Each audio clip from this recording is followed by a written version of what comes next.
Imagine a war so vast, so destructive, and so strange that it dwarfs the casualties of the First World War. Imagine a conflict that didn't take place across the trenches of Europe, but across the vast river valleys and ancient cities of mid-19th century China.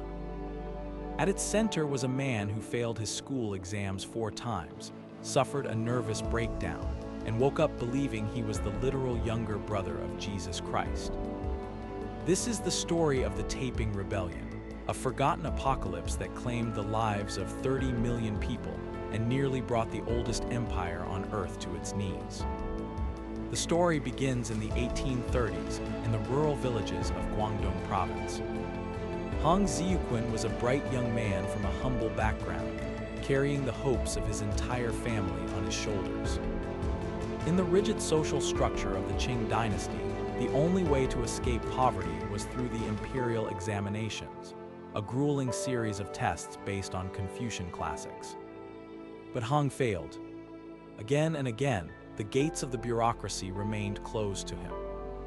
After his final failure in 1837, Hong collapsed into a state of delirium. He spent days in a fever dream, hallucinating that he was taken to heaven. There, he met a golden-bearded man who gave him a sword and an elder brother who instructed him on how to slay the demons that were polluting the earth. At the time, Hong didn't know what the visions meant. He returned to his life as a village teacher, frustrated and forgotten. But years later, he came across a Christian pamphlet given to him by a missionary. As he read the translated scriptures, everything clicked into place. He decided that the golden-bearded man was God the Father, and the elder brother was Jesus Christ. He, Hong Xiuquan, was the second son of God, sent to earth to purge China of the ruling Manchu Qing Dynasty, the demons from his vision, and establish a heavenly kingdom of great peace. China was a tinderbox waiting for a spark. The Qing Dynasty was failing. Corruption was rampant. The population was exploding beyond the capacity of the land to feed it, and the humiliating defeat in the Opium Wars at the hands of the British had shattered the illusion of imperial invincibility. When Hong began preaching his new faith, he found a ready audience among the marginalized and the starving. He called his followers the God worshippers. They weren't just a religious sect. They were a social movement. They preached the equality of the sexes, the abolition of private property, and a strict moral code that banned opium, gambling, and alcohol. By 1850, the God worshippers had grown from a small group of peasants into a disciplined paramilitary force. When the Qing government tried to suppress them, the movement exploded into open rebellion. The Taiping army was unlike anything the imperial forces had ever faced. They were fueled by religious zealotry, believing that death in battle meant immediate ascension to heaven. They grew their hair long in defiance of the Manchu-mandated queue, earning them the nickname, the Long-Haired Rebels. The rebellion moved like a tidal wave through southern China. In 1853, the Taiping captured the great city of Nanjing, one of the most important centers of power in the empire. Hong declared it the heavenly capital. From the walls of Nanjing, the Taiping Heavenly Kingdom began to operate as a rival state. They issued their own currency, implemented a radical land reform program, and even attempted to simplify the Chinese language to make it accessible to the masses. For a moment, it seemed as though the Qing Dynasty was doomed. But the Heavenly Kingdom was far from a paradise. Inside the walls of Nanjing, the movement began to fracture. While the common people were forced to live under strict puritanical laws, the leadership lived in unimaginable luxury. Hong Xiuquan withdrew into his palace, surrounded by hundreds of concubines, leaving the administration of the state to his kings, a group of generals who quickly began to plot against one another.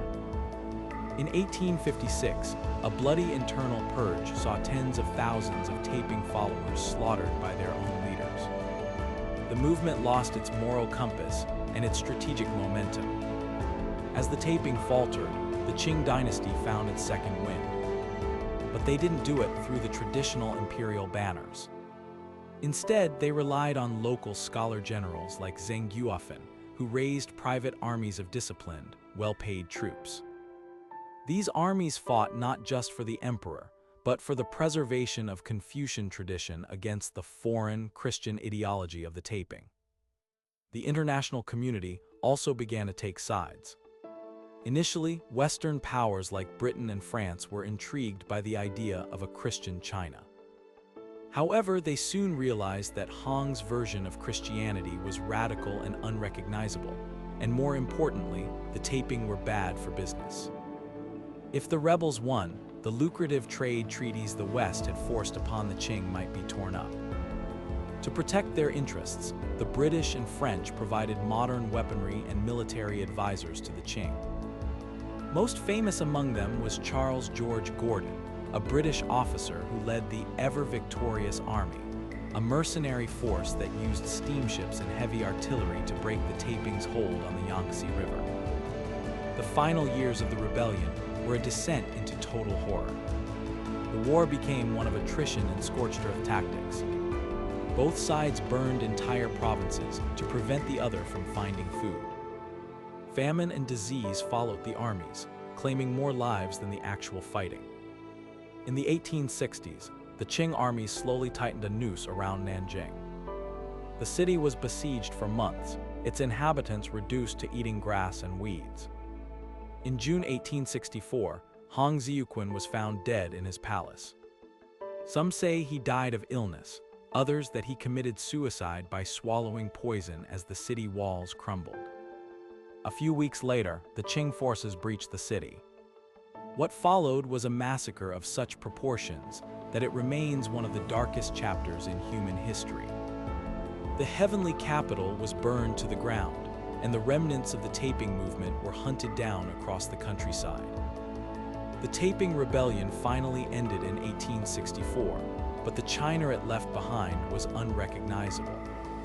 The death toll was staggering, estimated at 30 million people. To put that in perspective, that was roughly 8% of the entire world's population at the time. Entire regions were depopulated, and the economy was shattered.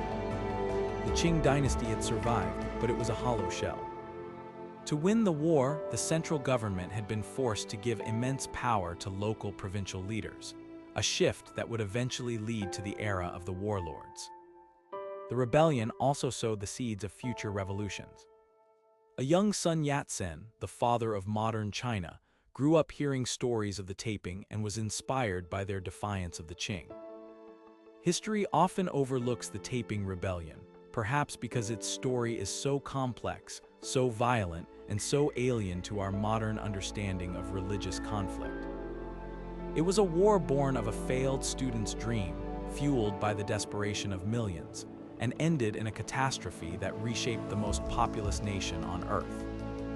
It serves as a haunting reminder of what happens when social inequality, a failing state, and radical ideology collide. As we look back at the ruins of the Heavenly Kingdom, we see more than just a civil war. We see a pivotal moment in the transition from ancient empire to modern nation. The Taiping may have failed to bring great peace, but in their wake, they ensured that China would never be the same again. The echoes of their banners and the fire of their visions still linger in the shadows of history, waiting for those brave enough to look into the dark heart of the world's deadliest civil war.